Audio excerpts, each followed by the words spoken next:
ಮಸ್ತು ಸರ್, ಮಸ್ತು ಮೇಡಮ್. ಅದು ಒಂದು ಅದು ಹೊಸ ಫಿಲಮ್ ಅನ್ಸಲ್ಲ, ಬಟ್ ಆದ್ರೆ ಒಂದು ಕತೆ ಎಂದಿರುವಂತ ರೀತಿ ಸಿಂಪಲ್ ಸುನಿ ಸರ್ ಸೂಪರ್ ಆಗೈತೆ, ಚೆನ್ನಾಗಿ ಓಡ್ತೈತೆ. ನಾನೇನ್ ಹೇಳಿ ನೀವು ಬೇರೆಯವ್ರಿಗೆ ಇಡ್ಬೇಕು, ನೀವ್ ಹೇಳಿ. ನಾನು 11 ಫಿಲಮ್ ಮಾಡಿದೀನಿ, ಫಸ್ಟ್ ಇದೇ ರಿಯಾಕ್ಷನ್ ಇರುತ್ತೆ ಏನು ಅಂತ, ಆಮೇಲೆ ನಮ್ಮ ಸಿನಿಮಾ ನೋಡ್ಬೇಕಾದ್ರೆ ಈಗ ಮುಗಿಯುತ್ತೆ, ಈ ಟ್ವಿಸ್ಟ್ ಆಗುತ್ತೆ ಅಂತ ಸೆಕೆಂಡ್ ಅಂದ್ರೆ ಲ್ಯಾಗ್ ಇದೆ ಅಂತ ಹೇಳ್ತಾರೆ. ಆಗಲ್ಲ ಸರ್, ಟ್ವಿಸ್ಟ್ ಮೇಲೆ ಟ್ವಿಸ್ಟ್ ಇತ್ತು, ನಮ್ಗೆ ಎಕ್ಸೈಟ್ಮೆಂಟ್ ಚೆನ್ನಾಗಿತ್ತು. ನಿಮ್ಗೆ ಎಷ್ಟು ಎಲ್ಲ ಜನ ಎಂಜಾಯ್ ಮಾಡಿದ್ದು, ಆಡಿಯನ್ಸ್ ಎಂಜಾಯ್ ಮಾಡಿದ್ದು. ಅದೇ ಹೀರೋ ಎಂಟ್ರಿ ಶಿಳ್ಳೆ ಹೊಡೆದಿಲ್ಲ, ಬಟ್ ಹೀರೋ ಕ್ಲೈಮ್ಯಾಕ್ಸ್ ಪೂರ್ತಿ ಶಿಳ್ಳೆ ಹೊಡಿತಾ ಇದ್ರು. ಸೊ ಅದು ಸಿನಿಮಾ ಗೆದ್ದಿರೋ ಅನ್ಸುತ್ತೆ. ಬಟ್ ಏನೇ ಆದ್ರೂ ನಾನು ಫಸ್ಟ್ ಡೇ ಆಡಿಯನ್ಸ್ ಬಿಲೀವ್ ಮಾಡಲ್ಲ. ಸೊ ನೆಕ್ಸ್ಟ್ ಶೋ ಕೂಡ ರಿಪೋರ್ಟ್ ಹೇಳೋದು. ಸರ್ ದುಷ್ಯಂತ್ ಅವ್ರ ಆಕ್ಟಿಂಗ್ ಬಗ್ಗೆ ಎಲ್ಲರೂ ಮಾತಾಡ್ತಾರೆ. ಫಸ್ಟ್ ಸಿನಿಮಾ ಅನ್ಸೋದೇ ಇಲ್ಲ ಹುಡುಗ, ತುಂಬಾ ಸಿನಿಮಾಗಳು. ದುಷ್ಯಂತ್ ಫಸ್ಟ್ ಇಂದಾನೆ ಹೇಳ್ಕೊಂಬಂದ, ಅವ್ನು ಕನ್ನಡ ಭಾಷಾ ಸ್ಪಷ್ಟನೆ ತುಂಬಾ ಅಮೋಘವಾಗಿದೆ. ಅವನು ಕನ್ನಡಕ್ಕೆ ಸಿಕ್ಕಿದ್ದು ಒಂದು ವರ, ಈ ರೀತಿ ನಟ ಸಿಕ್ಕಿದ್ದು. ಅದ್ ಬಿಟ್ಟು ಪರ್ಫಾರ್ಮೆನ್ಸ್ ಬಗ್ಗೆ ನೀವ್ ಹೇಳ್ಬೇಕು. ಈಗ ನಾನ್ ಹೌದಾ ನೆಕ್ಸ್ಟ್ ಫಿಲಮ್ ಟೈಟ್ಲ್ ಕನ್ನಡದಲ್ಲಿ ಹೀರೋಯಿನ್ ಒಂದು ಆಕ್ಸಿಡೆಂಟ್ ಮಾಡ್ಬಿಟ್ಟು ಸಿನಿಮಾ ಕಂಟಿನ್ಯೂ ಮಾಡಿ. ಸಿಂಪಲ್ ಆಗಿ ಒಂದು ವರ್ಷ ಕೂಡ ಒಂದೇನೋ ಮರವನ್ನ ಇಲ್ಲೂ ಕೂಡ ಅದು ಕಂಟಿನ್ಯೂ ಆಗಿದೆ. ಈ ಸಿನಿಮಾ ನಾನು ಹೇಳಿದ್ದೀನಿ ಫಸ್ಟ್ ಇಂದಾನು ನಂಗೆ ಸಿಂಪಲ್ ಅನ್ನೋ ಅಷ್ಟೇ ಫೀಲ್ ಇದ್ದೇ ಇತ್ತು. ಈಗ ಫಸ್ಟ್ ಅದೇ ಆ ಕಥೆಯಲ್ಲಿ ನೋಡಿದ್ರೆ ಒಂದು ಹುಡುಗ ಒಂದು ಹುಡುಗಿನ ಮೀಟ್ ಆಗ್ತಾನೆ, ಫ್ಲಾಶ್ ಬ್ಯಾಕ್ಸ್ ಓಪನ್ ಆಗುತ್ತೆ. ಇದ್ರಲ್ಲಿ ಒಂದು ಹುಡುಗ ಒಂದು ಹುಡುಗಿನ ಮೀಟ್ ಆಗ್ತಾರೆ, ಪುನರ್ಜನ್ಮ ಓಪನ್ ಆಗುತ್ತೆ. ಅಲ್ಲೂ ಹೀರೋಯಿನ್ ಡಿಸೀಸ್ ಇತ್ತು, ಇಲ್ಲಿ ಹೀರೋಯಿನ್ ಡಿಸೀಸ್ ಇತ್ತು. ನಾನು ಆ ಫಾರ್ಮುಲಾ ಇಟ್ಕೊಂಡೆ ಬರ್ದಿದ್ದು. ನನಗೆ ಆ ಫೀಲ್ ಇತ್ತು, ಅದು ದೇವ್ರು ಕೊಟ್ಟಿದ್ದು ಒಂದು ಫೀಲ್ ಇತ್ತು ನನಗೆ. ತುಂಬಾ ಕೂಡಿ ಇಟ್ಕೊಂಡಂತ ಸಿನಿಮಾ ಇರೋದು, ತುಂಬಾ ಡ್ರೀಮ್ ಪ್ರಾಜೆಕ್ಟ್ ಇದು. ಸೊ ತೆರೆ ಮೇಲೆ ನೋಡಿದಾಗ ನಿಮ್ಮ ಕಥೆ ಹೇಗೆ ಅನಿಸ್ತಿದೆ? ಯಾಕಂದ್ರೆ ಯಾರಿಗೂ ಬಿಟ್ಕೊಟ್ಟಿರಲಿಲ್ಲ. ನಾನು ಫ್ಯಾನ್ ಈ ಸ್ಕ್ರಿಪ್ಟ್ಗೆ. ಈ ಸ್ಕ್ರಿಪ್ಟ್ನ ನಾನು ಕೂಡ ತೆರೆ ಮೇಲೆ ನೋಡಬೇಕು ಅಂತ ಅನಿಸಿದೆ. ನನಗೂ ಗೊತ್ತಾಗಿದೆ ಈಗ ಎಲ್ಲಿ ಉಳುಕಿದೆ, ಏನೇನು ಕರೆಕ್ಷನ್ ಮಾಡೋದಾಯ್ತು ಅಂತ. ಬಟ್ ಸೆಕೆಂಡ್ ಹಾಫ್ ನನ್ನ ಮೋಸ್ಟ್ ಫೇವ್ರೇಟ್ ಇತ್ತು. ಅಂದರೆ ಆ ಲವ್ ಸ್ಟೋರಿನೇ ಒಂದು ಸಿನಿಮಾ ಮಾಡೋಕ್ಕಂತ ಇತ್ತು, ಬಟ್ ಅದು ಲ್ಯಾಗ್ ಆಗ್ಬೋದು ಅಂದ್ಬಿಟ್ಟು ಬೇರೆ ಏನೇನೋ ಸರ್ಚ್ ಮಾಡಿದೆ. ನನಗೆ ಸಹಮತ ಇದೆ. Only thing is producer huge budget ಆಗಿರೋದ್ರೆ ಅವ್ರಿಗೆ ರಿಟರ್ನ್ ಆಗಬೇಕು.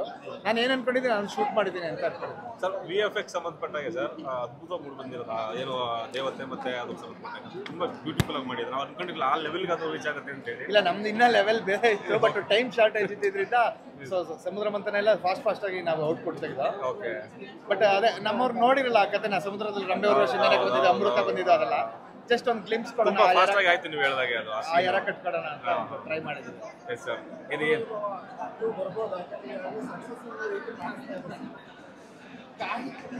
ಅದಾದ್ರೆ ಬಂದೇ ಬರುತ್ತೆ. ದುಷ್ಯಂತ್ ವಿಲಿಯಂ ಸರ್, ವಿಲಿಯಂ ಇಡೀ ತಂಡದ ಕೆಲಸ ಚೆನ್ನಾಗಿದೆ. Thank you so much, sir. It's all teamwork. Sunil sir ಏನು ಕರೆಕ್ಟಾಗಿದ್ರು, ಸೇಮ್ ಹಾಗೆ ನಾವು ಅದನ್ನ ಮೂಡಿಸ್ಕೊಂಡು ಹೋಗಿದ್ದೀವಿ. ಈ ಥರ ಅವಕಾಶ ಸಿಗಲ್ಲ, ಬಟ್ ಒಳ್ಳೆ ಗುಡ್ ಸ್ಪೇಸ್. ಬಟ್ ತುಂಬ ಖುಷಿ ಆಗುತ್ತೆ ಸರ್. Thank you sir. ಬಂದ್ಬಿಡಾಗಿಲ್ಲ ಲೋಗೋ ಕೆಳಗೆ ಲೋಗೋ ಡೌನ್ ಮಾಡ್ಯಾರ ಮೇಡಮ್. ಬನ್ನಿ ಮೇಡಮ್, ಮುಂದೆ ಜಾಗ ಬೇಡ. ಲೋಗೋ ಕೆಳಗೆ ಮಾಡಿ ಮಾಡೋ. ಮೊದಲ ಸಿನಿಮಾ ನಿರೀಕ್ಷೆಗಳು ಜಾಸ್ತಿ ಇರುತ್ತೆ. ಸೊ ನಿಮ್ಮ ಮೇಲೆ ಮೊದಲಿಂದ ನಂಬಿಕೆ ಇತ್ತು, ಅದನ್ನ ಪ್ರೂವ್ ಮಾಡಿ ಬಂದಿದ್ರೆ ರಾಜನಿಗೆ ಚೆನ್ನೈ ರಾಜನ್ ಮೊದಲು ನಿಮಗೆಲ್ಲ ಹೇಗೆ ಅನ್ಸ್ತು ಅಂತ ಹೇಳಿ. ನಮಗೆ ಇಷ್ಟ ಆಯಿತು. ನಿಮ್ಮ ಆಕ್ಟಿಂಗ್ ಕೂಡ ಫಸ್ಟ್ ಅನ್ಸಿಲ್ಲ. ಒಂದು ಸುಮಾರು ಸಿನಿಮಾಗಳನ್ನ ಮಾಡಿ ಎಕ್ಸ್ಪೀರಿಯನ್ಸ್ ಇರುವಂಥದ್ದು. ಮೊದಲ ಸಿನಿಮಾದಲ್ಲಿ ಇಷ್ಟು ಒಂದು ಅದ್ಭುತ ಕಥೆಯಲ್ಲಿ ಕಾಣಿಸ್ಕೊಂಡಿದ್ದಕ್ಕೆ ಭಾಗವಾಗಿದ್ದು ನಿಮ್ಗೆ ಎಷ್ಟು ಖುಷಿ ಇದೆ? ಬಹಳ ಖುಷಿ ಇದೆ. ಯಾವಾಗಲೂ ಸಾಧನೆ ಕಥೆಗಳನ್ನ ಕೇಳಿಕೊಂಡು ನೋಡ್ಕೊಂಡು ಬೆಳೆದಿದ್ದೀನಿ. 8 ವರ್ಷದ ಪರಿಶ್ರಮ, ಬೀದಿ ನಾಟಕ ಮಾಡ್ತಿದ್ದಂಥ ಹುಡುಗ ಇವತ್ತು ಸಿನಿಮಾ ಮಾಡಿದ್ದೀನಿ. ಯಾವಾಗಲೂ ನನ್ನ ಜೀವನದಲ್ಲೂ ಒಂದು ಶುಭ ಶುಕ್ರವಾರ ಬರುತ್ತೆ ಅಂತ ನಾನು ನಂಬ್ಕೊಂಡು ಇಷ್ಟು ವರ್ಷದಿಂದ ಕಾದಿದ್ದೀನಿ. ಇವತ್ತು ಆ ಶುಕ್ರವಾರ ಬಂದಿದೆ. ನನ್ನ ಲೈಫಲ್ಲಿ ಒಂದು ಗುಡ್ ಫ್ರೈಡೆ ಬಂದಿದೆ. ಸಿಂಪಲ್ ಸುನೀಲ್ ಸರ್, ನಿಮ್ಮ ಲೈಫಲ್ಲಿ ತುಂಬಾ ಸ್ಪೆಷಲ್. ಖಂಡಿತ. ನಾನು ಸುಮಾರು ಕಡೆ ಹೇಳಿದ್ದೀನಿ, ನಾನು 16 ಸಿನಿಮಾಗಳು ಮಾಡ್ಬೋದು, ಆದರೆ ಗತವೈಭವದಂಥ ಸಿನಿಮಾನ ನನ್ನ ಕೆರಿಯರ್ನ ಮೊದಲನೇದಲ್ಲೇ ಕೊಟ್ಟಂತ ಸುನೀಲ್ ಸರ್ ನಾನು ಯಾವತ್ತಿದ್ರು ಚಿರಋಣಿ. ಸರ್, ಒಬ್ಬ ಹೀರೋಗೆ ಒಂದು ಸಿನಿಮಾ ಮಾಡಿ, 2 ಸಿನಿಮಾ ಮಾಡಿ, 5-6 ಸಿನಿಮಾ ಮಾಡಿ ಎಕ್ಸ್ಪೀರಿಯನ್ಸ್ ಆಗುತ್ತೆ. ನಿಮ್ಗೆ ಒಂದೇ ಸಿನಿಮಾದಲ್ಲಿ 5-6 ಸಿನಿಮಾದ ಎಕ್ಸ್ಪೀರಿಯನ್ಸ್, 4 ಜನ್ಮಗಳು. ಒಬ್ಬ ಕಲಾವಿದನ ಗುರುತಿಸ್ಕೋಬೇಕು ಅನ್ನೋದೇ ನನ್ನ ಆಸೆ ಆಗಿತ್ತು.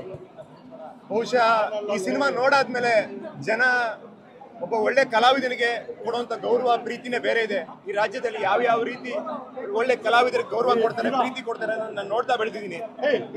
ಸೊ ಈ ಸಿನಿಮಾ ನೋಡಾದ್ಮೇಲೆ ಜನ ನನ್ನ ನೋಡೋ ರೀತಿ, ಪ್ರೀತಿಸೋ ರೀತಿ ಬದಲಾಗುತ್ತೆ ಅಂತ ನಾನು ನಂಬಿದ್ದೀನಿ.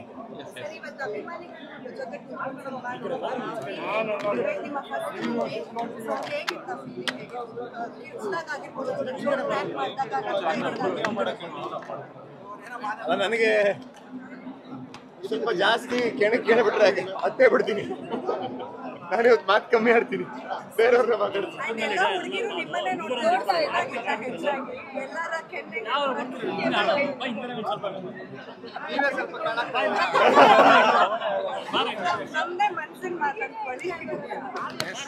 Thank you.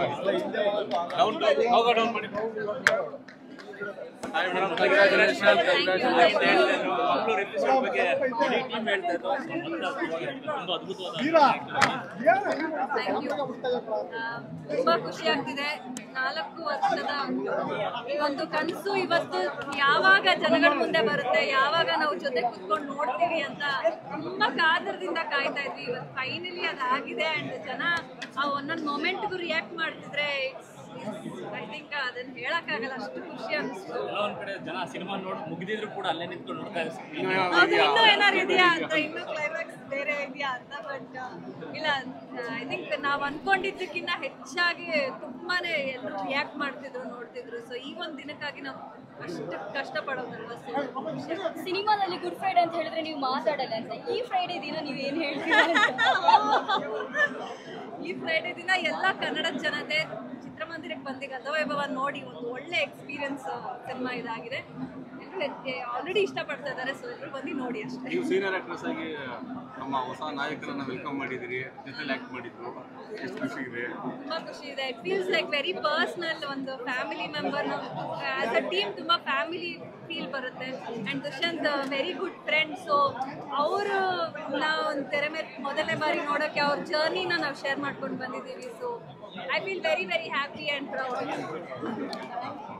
ಕೊನೆಯದಾಗಿ ಇನ್ನೊಂದು ಈ ಸಂದರ್ಭದಲ್ಲಿ ಒಂದು ನೋವಿನ ವಿಚಾರ ಅಂತಂದ್ರೆ ಸಾಲಮರದ ತಿಮ್ಮಕ್ಕ ಅವರು ಈಗ ತೀರ್ಕೊಂಡು ಒಂದೇ ಜಿಲ್ಲೆ ಕಡೆ ಈಗ ಅವರು ನಮ್ಮ ತುಮಕೂರು ಜಿಲ್ಲೆಯವರು, ನಮ್ಮ ಗುಬ್ಬಿ ತಾಲೂಕಿನವರು. ನನಗೆ ಈಗ ನೀವು ವಿಚಾರ ಹೇಳ್ತಾ ಇದ್ದೀರಾ, ಅವರ ಆತ್ಮಕ್ಕೆ ಭಗವಂತ ಚಿರಶಾಂತಿಯನ್ನು ಕೊಟ್ಟು ಕಾಪಾಡಲಿ ಅಂತ ನಾನು ಕೇಳ್ಕೊತೀನಿ. ಗುಬ್ಬಿಯಲ್ಲಿ ಅವರ ಹೆಸರಲ್ಲಿ ಒಂದು ಉದ್ಯಾನವನವನ್ನು ಆಲ್ರೆಡಿ ನಾವು ತೆರೆದಿದ್ದೀವಿ. ಅವರ ಹೆಸರಲ್ಲಿ ಸಾಕಷ್ಟು ಕೆಲಸಗಳನ್ನ ಮಾಡಿದ್ದೀವಿ. ಅವ್ರನ್ನ ಸ್ಫೂರ್ತಿಯಾಗಿ ಇಟ್ಕೊಂಡು ಒಂದಷ್ಟು ಸಮಾಜಮುಖಿ ಕೆಲಸಗಳನ್ನ ನಾವು ಮಾಡಬೇಕು ಅಂತ ನಾನು ಕೇಳ್ಕೊತೀನಿ. ಆತ್ಮಕ್ಕೆ ಶಾಂತಿ ಸಿಗಲಿ. ಅವರು ಮಾಡಿರೋಂಥ ಒಂದು ಒಳ್ಳೆ ಕೆಲಸಗಳು, ಅದನ್ನ ನಾವು ಒಂದಷ್ಟು ಜನ ನೋಡಿಕೊಂಡು ಸಾಗುವಂಥದ್ದು. All the best.